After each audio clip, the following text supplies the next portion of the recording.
Hello everyone, welcome to the channel. एक बार फिर बहुत बहुत स्वागत है फ्रेंड्स। बात कर रहे हैं मैरिको के लिए और 28 जुलाई 2023 का लेटेस्ट नोटिफिकेशन है। आज इनके Q1 2024 के नंबर्स डिक्लेयर किए गए और सीधा चलेंगे इनके फाइनेंशियल नंबर्स के ऊपर और देखेंगे जो इनका कंपेरिजन है मैरिको लिमिटेड के लिए वो यहाँ पर क्या कंपेरिजन कह रहा है। और यदि आप नए हैं तो चैनल को सब्सक्राइब जरूर करें। सो अभी हम आ गए हैं मैरिको लिमिटेड के लिए इनके कंसोलिडेटेड फाइनेंशियल नंबर्स के ऊपर 30 जून 2023 क्वार्टर के यानी कि Q1 के नंबर्स हैं। जो भी वैल्यूज़ यहाँ पर दी गई हैं करोड़ में दी गई हैं। इन वैल्यूज़ को राउंड फिगर में लेकर कंपेयर करेंगे जिससे कि समझने में यहाँ पर आसानी रहे। सबसे पहले क्लासिफिकेशन समझेंगे कॉलम्स का। ये आपके इस क्वार्टर के Q1 के नंबर्स हैं, ये लास्ट क्वार्टर के Q4 के नंबर्स हैं और ये लास्ट ईयर के Q1 के नंबर्स हैं। रेवेन्यू फ्रॉम ऑपरेशंस को यानी कि इनकी सेल को कंपेयर करेंगे सबसे पहले क्वार्टर ऑन क्वार्टर बेसिस पर। लास्ट क्वार्टर में Q4 में इनका जो रेवेन्यू फ्रॉम ऑपरेशन जनरेट हुआ था 2240 करोड़ रुपीस के आसपास था और इस क्वार्टर में 2477 करोड़ रुपीस के आसपास है। सो ऑब्वियसली इनकी जो सेल है वो यहाँ पर बढ़ी है क्वार्टर ऑन क्वार्टर बेसिस पर और लगभग 10.58% इनकी सेल बढ़ी है क्वार्टर ऑन क्वार्टर बेसिस पर।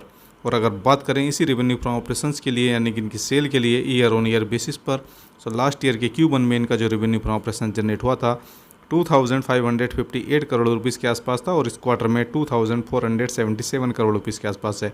ईयर ऑन ईयर बेसिस पर इनका सेल जो है ये डाउन हुआ है और लगभग 3.1% के आसपास ये इनकी सेल कम हुई है ईयर ऑन ईयर बेसिस पर। सो आगे चलते हैं, बात करेंगे इंपॉर्टेंट पार्ट की टोटल एक्सपेंसेस के लिए। क्वार्टर ऑन क्वार्टर बेसिस पर देखें तो जो इनका टोटल एक्सपेंस है वो इंक्रीज़ हुआ है। ऑब्वियसली यहाँ पर 2.56% इनका एक्सपेंस बढ़ा है जबकि इनकी sale quarter on quarter basis पर हमने देखी थी 10.58% के आसपास बढ़ती हुई नजर आई है।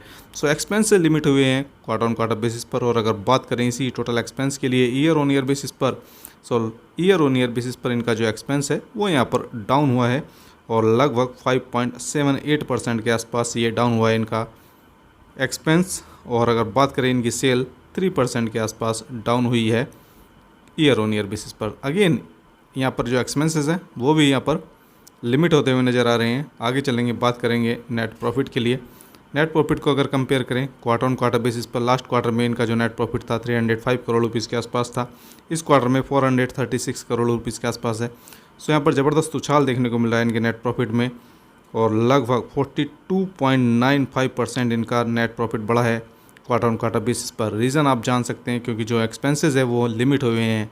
और अगर बात करें इसी नेट प्रॉफिट के लिए ईयर ऑन ईयर बेसिस पर, सो लास्ट ईयर के Q1 में इनका नेट प्रॉफिट 377 करोड़ रुपीस के आसपास था। इस क्वार्टर में बढ़कर 436 करोड़ रुपीस के आसपास है। ईयर ऑन ईयर बेसिस पर भी इनका नेट प्रॉफिट यहाँ पर बढ़ा है और लगभग 15.64% ये बढ़ा है इनका net profit year on year basis पर।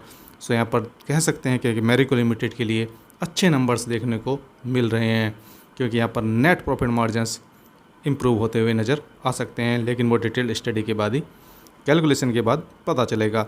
और अगर बात करें यहाँ पर EPS अर्निंग पर शेयर बढ़ा है क्वार्टर ऑन क्वार्टर बेसिस पर और ईयर ऑन ईयर बेसिस पर क्योंकि दोनों ही केसेस में नेट प्रॉफिट बढ़े हैं। और फ्रेंड्स अपनी डिटेल स्टडी जरूर करें, एडवाइजर से सलाह जरूर लें और बने रहिए हमारे साथ। बहुत बहुत धन्यवाद।